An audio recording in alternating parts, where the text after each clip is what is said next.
Hey folks, I'm Greg Zeschuk. The basis of this show is very simple. We go to a city like Austin, Texas, a cool place to be.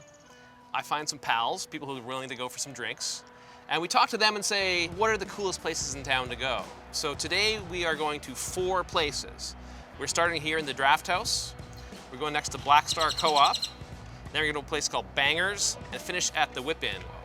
So I'm going to allow my pals to introduce themselves, starting with Jake. Hi, I'm Jake Maddox. I'm a professional brewer and beer evangelist. Been in the beer and wine business for about 7 years now here in Austin, Texas.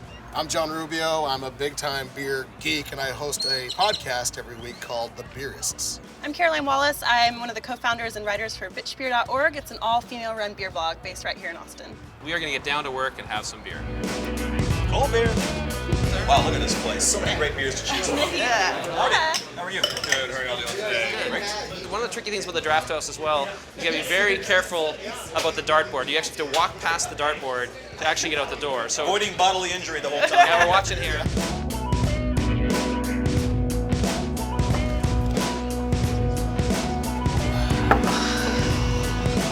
Well, cheers, friends. Cheers, cheers.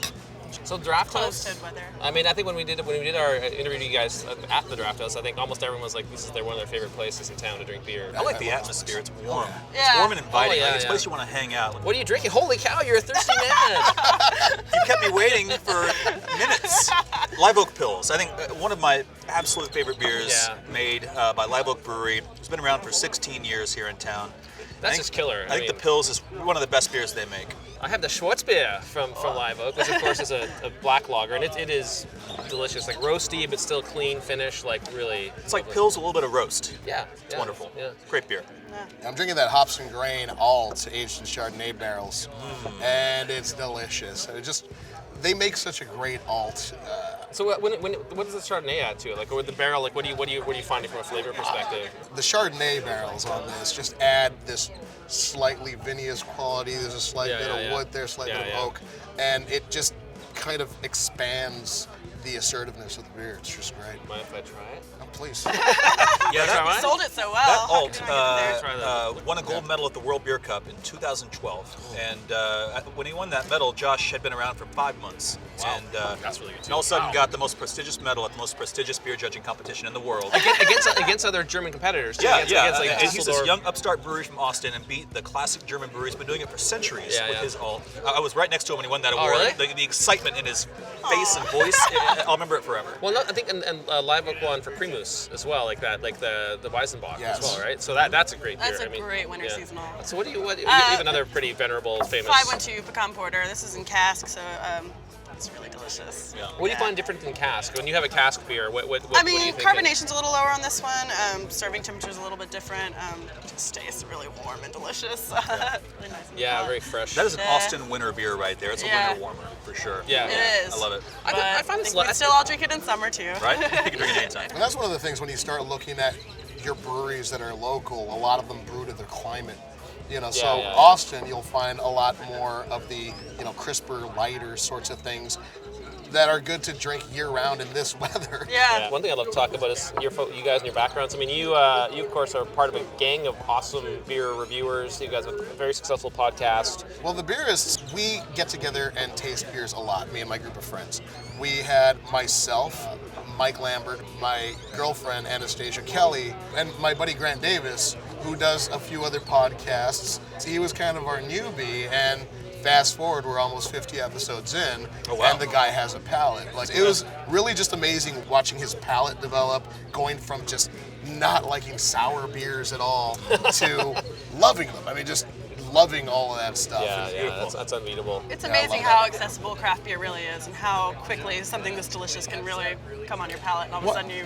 And the other thing about beer that's fantastic is that you can literally find something that'll match anybody's palate. There's such a wide variety. You just have to try. You just have to try to make the effort. You find that gateway beer. You find that beer that turns you on. So that's what this is a classic gateway beer. It's a classic gateway beer. So, by the way, is I think Fireman's 4. Yes, exactly. A blonde ale from Real Ale Brewing here in Blanco, Texas. once you find that gateway beer, you're immersed, and it just gets better from there. Yeah. So it's a wonderful thing. So your background is interesting. You're a brewer professionally. Yeah. And I remember, when I interviewed you, I learned you had some pretty phenomenal back credentials. You were at Anchor, you're at New Belgium. Like, that's pretty, and you were obviously Thirsty Planet here in town. Is it interesting, like from a brewer's perspective, what happens when you sit down to drink a beer? Are you able to enjoy it, or are you always thinking about it? I'm always thinking about it and always enjoying it. So But you you know both. what's fun about drinking a beer versus making a beer is that you drink it the reverse of how you make it. Like the first thing you smell is the last thing you add in the brewing process. Oh, And so yeah. it's kind of fun to think about how this came together. I love all things beer, and it's a privilege to be in this industry in this town. Yeah, things are cool here. That's what you guys cover. The beer scene, bitch beer. How long have you guys been around for? Just over a year. We just celebrated our first birthday. Oh, that's right. Yeah, I remember you guys had a was it Rognus you had Yeah. a party. And you guys are very unique, I think. There's not a lot of all women-run beer sites out there, as far as I'm aware of. There's a few, but not really in Austin for sure. And certainly, and you guys, there's a bunch of you guys too. It's not just you represent. You're here representing Yeah. a big crew. So we have 7 main riders, and then we've had other women kind of from all around the country, all different ages. Another thing that's really unique about us, that's kind of weird, is we're all pretty young. We're all in our mid-20s. Even some girls as young as 22 who write for the blog. And so that's, I think, a really unique thing about Austin is we have such a good beer culture, and so many people are into drinking local and eating local and shopping local and all those things that you're encouraged to buy craft beer and get into craft beer at a very young age here, right when you turn 21. One thing that I think is pretty well documented is apparently women have a much more sensitive palate than men. Yeah. Like they're actually, from a tasting perspective and sensory perspective, better. So I'm sure that's a big part of like making beers. You have a vision of what you want it to taste like, but then I'm imagining once you're done, you taste and go, hey, yeah, that's what I wanted. Or you can unravel the flavor of what you made. Mm-hmm. I'm an incredibly average home brewer, so I Yeah, like was to gonna say, imagine you I had homebrew. that kind of forethought, but Oh, probably really? Yeah, I remember we were talking about that at one time. You said you've been homebrewing for a while. Yeah, So- just like a year and a half or so, not too Still, long. that's- So that's it's been cool. really fun to get into. I've not even tried. Yeah. I leave that to people who know what the hell they're doing. I'm the exact same way as you. Like, I love I never beer. homebrewed either. No, well, you're a professional. I got lucky, but it's nearly sacrilege to be a professional brewer and never have homebrewed. I just kind of got lucky.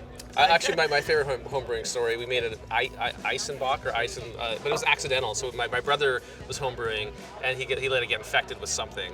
And so what we discovered was if you froze the bottles, like the remaining elements, it would be actually kind of tasty, because for whatever reason the fungus that was in there was actually stuck in the ice. So we would always be freezing these bottles, and what's Eisenbach. There's the That's interesting. Yeah, so the Eisen beers with ice beers, where they freeze them to distill them down. So it was actually really tasty when we did that, but it was probably still totally infected. Like, I don't know what. But Well, it didn't kill you apparently. Yeah, maybe stronger. Yeah. I can drink beer fast.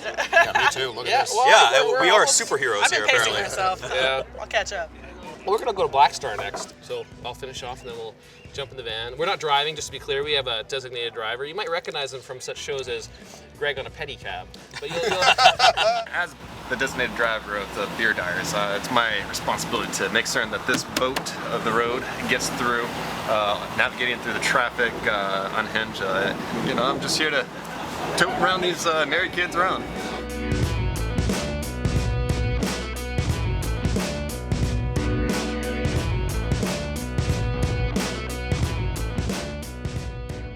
Black Star Co-op, the nation's first co-op brew pub and the first LEED Gold certified brewery in the world. Yeah, cool. I'm gonna get we're getting beers and food for the 4 of us. I like to multitask. Oh my gosh! Whoa! Here to the show. Hey! I think it's a long line. I can't wait forever.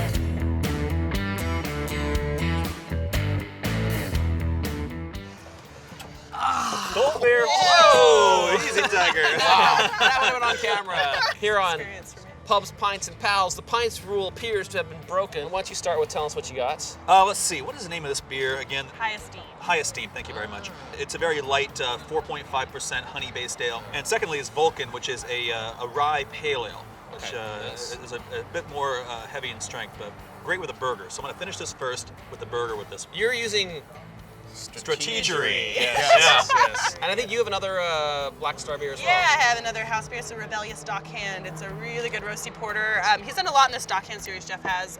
There was a Iroquois Dockhand that actually had those little heart candies in them. Really? Kinds of weird things. Cantankerous Dockhand, but this one is sour mash with raspberries. Yeah, I think I may have had that on the show. I remember it was a while back now, but I remember the sour mash beer was really, Jeff described the process. It was really cool, and the beer was delicious. It's always about that one. The raspberries really shine through on the nose. It's such raspberry, that's a tough flavor to capture in beer. Yeah. And you, sir, what's I got the Vector, which is a black aggressively hopped rye IPA. It is like, that is like super solid black too. Yeah. And there's a little bit of ruby there. It's got a little bit of cola-colored highlights Yeah, at the little. bottom, but I'm getting a lot of really just delicious, grassy, citrusy hops Yeah. that go along with this amazing rye. I've had the Real Ales Phoenix. It's a double ESB, English Standard Bitter. Seasonal. I believe it's only kind of a late spring. I'm not sure what time of year it usually is, but I've had it multiple times. You know, again, the noble hops on the nose are really nice. It's got that kind of herbal, English, spicy, earthy, and real nice finish. Like, it's a real lovely beer. It's one of the best beers from Real Ale, I think. And some of the best packaging. I've seen their 6-packs. Kind of looks like a Trans Am. A Yeah, little bit it is black. pretty with a bit sweet. of Yeah, that's right. Really, Yeah, it's really the cool. best packaging if you're Michael Knight. It's very impressive. I mean, you guys all went super local, micro local with Jeff here, and he does some really good beers. They're changing a lot. Also, I mean, like you said, there's lots of different ones on there. He's very experimental. Small brew house though. It's a tight space, really good utilization of space Yeah. for what they have in there. And also, particularly impressive, the LEED certification. They're the first gold LEED certified So brewery what does that mean? in the entire world. Their energy efficiency is cool, of its cool. highest efficiency. Whatever. Yeah. Strategic. Well said. Back to that. Yeah. So next we're gonna go to Bangers. So what do you guys? What's your experience there? I like Bangers. They have a dog park in the patio area where you can bring your dogs. It's a segregated dog park, so your dogs can play while you're out there drinking. It's like closed in too, right? Yeah. Like that's one thing people Pretty awesome. see about Austin is like it's very, very dog friendly. I have a pet teacup pig, and Are you serious? Yeah, Wow. and he can walk on a leash. You And, have a pet pig? Yeah, you didn't notice? Is that why you're a vegetarian? No, I was a vegetarian pre-pig, which is good because that'd be a very awkward pet to have if I wasn't It would be. vegetarian. What's your pig's name? Angus. Angus. Also Oh, ironic. that's great. I'm sure he's very tender. What's going on with your beer there? I mean, I'm sorry, guys. you're the professional brewster. Oh, here we go. I spur him on these and finish before. By the way, right there, that's how big of a gulp that was, right there. I know. But if you it's got like- a business card that said professional brewster, Brewster. that'd be awesome. I think my next title's gonna be Beersmith. Beersmith is good. I like I that like one. that. I really like Maltster. Like, I mean, Well, maltsters make malt. I know you it's something that's Yeah, a different it's a thing. badass title though. but it's a great Yeah. name. Like, Yeah. what do you do? I'm a maltster. I Yeah, like do me some malting. yeah, I think we're gonna hit a malting place at some point. So just Cool. to show the interior and show, because I think for a lot of folks, I mean, okay, they get it's barley, but how on earth does that barley get in the Yeah. beer? We're kind of covering the brewing part. But there's a lot of stuff that happens before brewing to get the barley into a situation where it can brew this color, whatever color, right? A long time ago, it used to be that each brewery would malt their own barley, and it's so labor intensive and Yeah, so hard to do. Space intensive too. And now one of the few breweries that does their own Coors. If you go to the Coors Brewery in Golden, they still malt their own barley. Oh, really? Right there. It's Wow. pretty awesome to watch. I'm in whenever. Oh shit. I like to authoritatively say that I finished that. Yeah, I You think we have got finished the that point. beer. That's what you call a punctuation mark. All right, folks. Well, now we have had some more delicious beers, and we are on to Bangers at Rainy Street. So Rainy Street, here we do come. this. Let's go. All right. What do you call someone who works with hops? Hopsters. A hopster? Because like a hipster? A hopalier. A hopper, yeah. What's really nice about a craft beer where it's at right now is hoppy beers aren't necessarily bitter beers anymore. I like late additions. I prefer my IPAs to have very little bittering hops and a lot of aroma hops. Yeah, same here.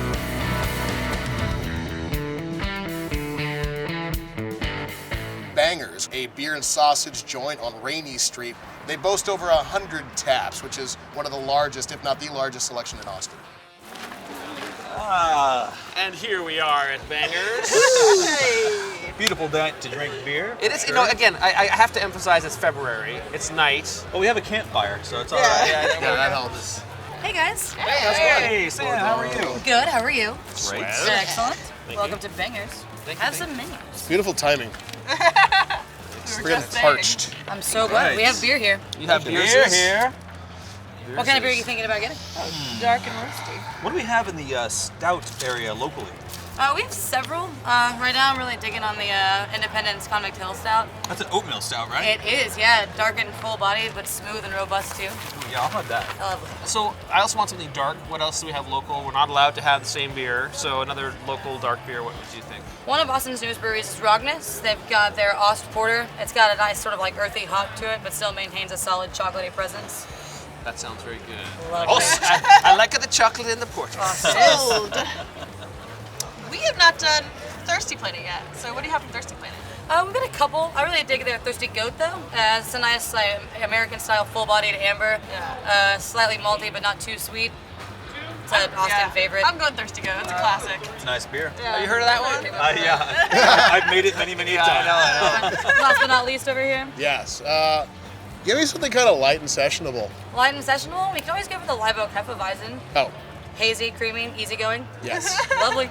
Yes. And spectacular. I'll get that into our Always. bartenders, guys, and I'll be right back. All right, so thanks, much. Sam.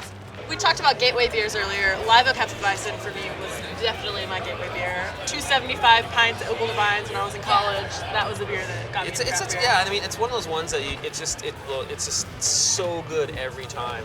When people come to town and they say I want light beer, I always give them. Ladies first. Thank you, Look at man. that proper head on each of these beers. Yeah, Beautiful. good work. Thank you. I did it. It's all me. Oh, of course. Nicely done. She runs the place. Thank Oh you yeah. so much. Brew the beer, drink the beer. Thank you. Absolutely. Can I get you guys anything else right now? I think we're good. We got Just a beers. smile. We're jolly. You're That's welcome. Cheers. Cheers, folks. Cheers. The Bangers, Sausage Bangers. House and Beer Garden. And normally put the Beer Diary sticker on, but we're gonna do the Bangers one. We were in their place. They got cool glasses. Bangers. We're Plug going with us out. Bangers.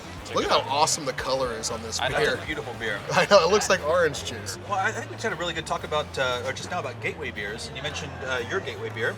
What's yours, Greg? It was Victory Storm It was King. heroin. Storm King. Dundee's Honey Brown. Great Divide, Hercules, Double IPA. Okay, that'll do Oh it. yeah. Pow! Well, Blew yeah. my mind. And so I got really just hooked on craft beer. I'm surprised that gate didn't slam shut on I know, right? but I was just so impressed what beer could be. But that's the thing is, I was actually drinking good beers, but I had never gotten to that next level. It was just when I was probably in a very similar situation as you were, and I got to that next level, and it was exposed. And just went like, what else is there? And then you go down the sour route. We were talking about this earlier. It's like, Oh, yeah. I find that if you really explore beer, you go all the way to the edge of extremity. In terms of beer, then you come back. Like I've been really into pills lately because I'm trying to find subtler, more interesting flavors that they don't hit you in the face. You've got to kind of search for them. So Yeah. it's just really When it's really harder to hide imperfections in a delicate beer Yes. than it is to hide something in something that's been through 3 different barrels Yeah. and has a ton of sugar in it. Oh yeah. yeah. The brewer's art is really in the simple things. Yes. A good Pilsner, a good Hefeweizen. Oh yeah, everyone loves Live Oak. And Rogness, I think are they the newest? Pint House came after, but they're Yeah, in terms of production breweries, they opened last summer. they're already pretty available. I mean, they're on taps all over town. They're even in Dallas and Houston, and Oh, they're getting out there already. they're driving them up. That's good for them. Self-distributing. Yeah, they're self-distributing, and someone in Dallas bought they had a few kegs they wanted to bring to a bar in Dallas, so they decided to put some feelers out, see if anyone else wanted them, so they didn't make a trip just for that. Specs bought like an insane amount of kegs, and they pretty much had to take their whole cold room up to Dallas a few weeks ago. Wow. Yeah. Yeah, I mean the whole self-distributing thing is really interesting. I mean, for folks that watch the Beer Diaries, you'll hear from a lot of the certainly Austin editions. There's interesting laws here, and so one of the things that's interesting is certain size breweries are allowed to self-distribute. So in a lot of states that's not possible. A lot of folks have to stick with third-party distributors, which can be challenging. It is very tough. It's very difficult. It's time-consuming because not only have to deliver your beer to the hundreds of accounts you have beer at, you have to also maintain those lines. You have to clean those lines, which is one of the most important parts about beer in general is the line it goes through. Absolutely. The tap that it comes out of. Temperature, what the beer comes out as temperature. I mean, that's another thing that's really interesting because it kind of uniformly is cold, whereas a lot of these beers, those two for sure. That one should be cold. That should be kind of cool. These should be kind of warmish. Warmish. Yeah, ish, not warm. I mean, I think it's like what 50, 48, something like it's 48 to 52 would 48, be 52. yeah. would be in the range. I found mine's gotten a lot more chocolatey since I started because more flavors come out. And that's one thing for folks to know out there is temperature makes a big difference. Yeah, the more the temperature drops on a beer, the volatiles in there, which are the stuff that aerosolizes and becomes the aroma and flavor to a and large flavor extent. to a large extent. Those things tend to express more easily in a warmer beer. Yeah. So there are actually still several bars in Austin that serve drinks in frosted glasses. Oh, I hate that Hate it so so much. much. So I always try to make it can I get one not in a frosted glass? But I know a few brewers in town that actually don't even who self-distribute, who don't like to open accounts at bars with frosted glass. I've seen that. Wow. Well, although that being said, when it's 115 degrees in August and you get an amber ale, There are and they're exceptions sitting to the rule. outside, Yeah. that frosted glass does warm up relatively quickly. That being said, I do hate frosted glasses. Right. Next, we are going to the Whip-In, which is pretty awesome. Oh, I'm so excited about that. I love the whip-in. So we are off. So let's Shall we? roll. Yes. All right, let's go, boys.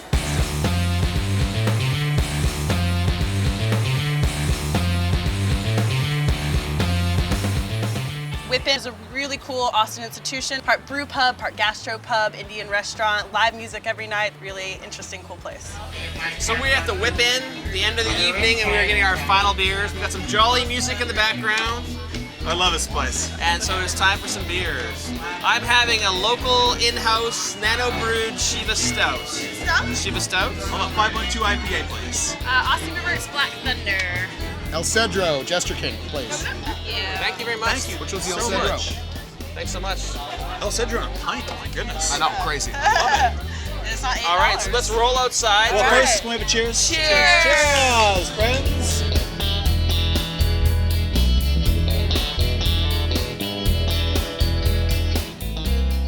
So, I have the mini glass. I apologize for that. What Shiva did that Stout P stand for? Pubs? Pints. Pints? Yeah, you're breaking the rules, pal. Oh, I didn't know How the that. tables have turned. Oh. Well, Caroline, what do you got? I got Austin Beer Works Black Thunder. Schwartz, we had a Schwartz already tonight. Schwartz Live beer. Schwartz. You can't go wrong with a Schwartz Well, beer. no, and Austin Schwartz Beer beer Works, I mean, they are really spectacular brewery. Like, great balance, great simplicity. I think it goes from everything from their labeling to the beer itself. Like, such a clear vision of what the beer is supposed to taste like. Yeah. Another one, favorite brewery, and not you don't find these guys on tap a lot. 'Cause they do a lot of bottle conditioned Yeah, beers. it's pretty amazing that they're here. I'm having a hoppy farmhouse, I guess aged on cedar from Jester King. It's called El Cedro, Yeah. which is really nice, actually. I snuck a taste earlier. Yeah, I'm a big cigar smoker, and drinking this is like drinking from my humidor, which has always been a fantasy of mine. I mean, they have great beers, but a lot. I mean, you know, it's interesting because here at the Whip-In, one of the cool things, you can, if you wanted to, we could get bottles. Right. Like, you know, there's a bottle shop right here. We could buy a bottle, sit it down, and actually open the bottle, drink it. Yeah, So there's a it's- corking fee involved. Yeah. But yeah, you could definitely do that. Yeah, and Thank so you, it's- TABC. yeah, and so they have some, and so there's like they have 4 or 5 different actually Jester King bottles, Right. but only one on tap. I have one of their in-house beers. They have actually a brewery here at the Whip-In now. We interviewed those folks, and they're really great beers. This is a Shiva Stout, about 10% ABV, 9.9 I think technically. They take dates, soak them in bourbon, and then throw them in. I think probably the kettle. What do you think of the kettle or the fermenter? Like, what do you think we would do? More likely the ferment. Fermenter, you Fermenter, think? yeah. Yeah, It okay. sounds Yeah, delicious. kettle be like gone after a while. But yeah, so they soak it, it leaches out, and dark fruit, stout, power, delicious. And you, sir, an Austin classic, I believe. That's a great description of that beer, by the way. I'm having the 512 IPA. Like one of my just Solid. all-time favorite beers. 512, Nate Seal and his team have, and Kevin Brand, have managed to create the most consistently awesome beer in town. I think 512 IPA is the, I hate to say it, but the best consistently awesome Austin beer. It's always good every single time. That you know, the funny thing about saying that, it may start fights. Yeah, we can have an argument about that. Yes. I'm gonna go one higher though. Uh-oh. I think it might be the best IPA in Texas. I There's one or two others. Deep Ellum IPA, big fan of. Deep Ellum IPA is great, but it's had Stash a little bit. IPA It's had a little bit good, of Buckethead. Of, I like Buckethead. Bucket too. but Fire Eagle's good. I love what Pinehouse Beach is doing too. Oh, shit. And we're gonna count that. It was great, but I'll tell you what though, it is tough to beat 512 IPA for Yeah. consistency and quality, clarity. I love it. It's one And of- it's an IPA that you can smell while they're pouring it behind oh the for bar. sure, yeah. From It's just the other it's side just of the kinda bar. like- Yeah, It's a awesome washer. beer. It is amazing. There's a lot. I mean, it's very interesting when you start thinking about like declaring the best of any of them. It's just so many good ones. Yeah. Best is subjective, but No, to me, I this agree with you on is that. It's a one of consistency the factor, best sure. anywhere. Sure. Right here. So the Whip-In, this place. I mean, we had a little bit of the inside. We're actually outside. Cool little patio out here. I mean, the I-35 is right there, so there's a major interstate. Like, You don't even notice it. Not I really. would've really thought. that Yeah, we're- from the outside, it looks like a quirky corner store because that's what it was. yeah. So and over the you've been going here. You said 6 to 8 years. Yeah, for a long time. What's happened? It was kind of a mini Whole Foods for a while, and they had a decent beer selection, just packaged items. And after a while, you started noticing taps popping up. And then they put a wine bar in, and they put 72 taps in. 72. 72. Which is one of the biggest tap selections of any place in Austin, and one of the smallest footprints of any place. I think in Austin. Very third, true. second. It has to be top Something like 5, that. definitely. Oh, definitely top Yeah, five. yeah, Like, yeah. it's up there. For sure. This is the place that I bring my friends from out of town who are beer geeks. This is the first place we come. For sure. Yeah. This place to me is one of the most iconic Austin experiences. Yeah. Yeah, it is. This right here kind of defines the Austin unique craft beer, food, music experience all in one place. Totally. The local beers to be like rated as okay, in most places is really, really good because there's so many competitive beers out there. And what's great about Jester King's story is, you know, when they first started going around and talking to people about opening a brewery, a lot of people were telling them, you know, you got to start with a hef, an IPA, a pale, a red, Yeah. an amber, all this other Standard things. stuff. Yeah, but what they really wanted to do, especially after they met Ron Extract, is they wanted to do more barrel-aged stuff and more, you know, farmhouse stuff. And they didn't know that concept was going to work here. Yeah. And they released Commercial Suicide, which The was first beer. I know. Aptly named. which was by their description, too malty for the light beer drinker, but too light for the craft beer nerd. Yeah. When they, you know, looking at a dark beer, but they started doing their tours at their brewery, and I used to go early on. There was 15 people, 20 people. I went the last few weeks. They have 400 to 500 people going there every Saturday night. Yeah, that idea has taken off so well here that, you know, and actually just this week they had their own cool ship. Oh, And, yeah. Oh, yeah. Cool ship program, yeah. Yeah, and for the viewers unfamiliar with cool ships, you know, it's basically a shallow, open fermenter open to the air that spontaneous bacteria or yeast come into it and ferment the beer a la lambic style. Yeah, it's like a big pool about 13, 14 inches Comes deep. from And they're the first Texas brewery to do Belgian that. historically. Right. Yeah. And also, Do they have the slats? I mean, there's these slats that kind of supposedly open and close in some of the yeah, historical. the windows of the building, yeah, open and close. They're doing it in their barrel room. They're just keeping the barn doors open and blowing fans. Really? Yeah. They left it in overnight to cool the hot wort down. Yeah. And they're also the first and only organic certified brewery in Texas. Yeah. Which is great. Which is pretty cool. I love those guys. And from a consumer point of view, their artwork is great. Joshua Cockrell, Josh, yeah. who is their graphic designer, who has designed all their labels, is such a talented artist. And what's really cool is for a brewery that size, I mean, how many full-time employees does Jester King have? Like 4 or 5? 5? Yeah. Yeah. They have a I think they full-time might be artist up and to graphic 7. designer. Like, Yeah, that's pretty 7. cool. Yeah. And you can see it in their tap handles. And their I logo love artwork Jester and their King. product. They Like, are an amazing yeah. local brewery. We're lucky to have them in our community. Yeah, no, they're really good. Yeah. I mean, switching to Austin Beer Works for a moment, the pure directness and the cleanness of what they deliver in their beers is represented also in their visual design. But then the other element too, like, I mean, frankly, I mean, not just that, they make some other really crazy seasonal. Well, their design work is iconic. It Helms, is. Helms Workshop. Yeah, does yeah, all this. yeah. Christian Helms. Yes. Yeah. Awesome designer. He did Frank Hot Dogs Downtown Yeah. and Easy Pine House Tiger, Pizza, Pine House Easy Pizza, Tiger. yeah.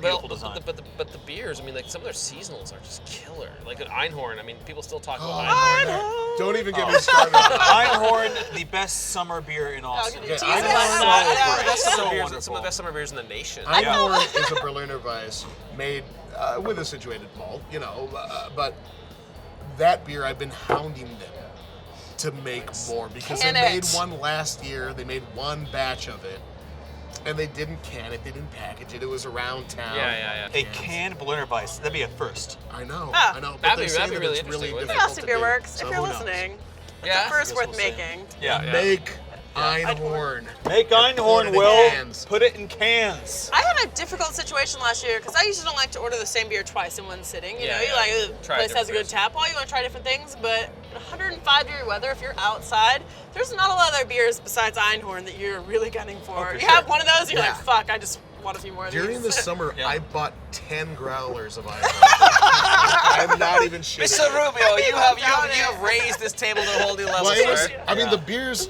4-something%. I don't think it's even 4, Oh. is it? Something. I I think think pretty I don't know. sessionable. 3.5, It's a- 3.5, yeah. 3.7. I don't know. Maybe, Maybe yeah. maybe You it's know, under 4, I traditionally, think. Berliner Weisses are added. There is a fruit syrup added to Berliner Weisse. Yeah. Right.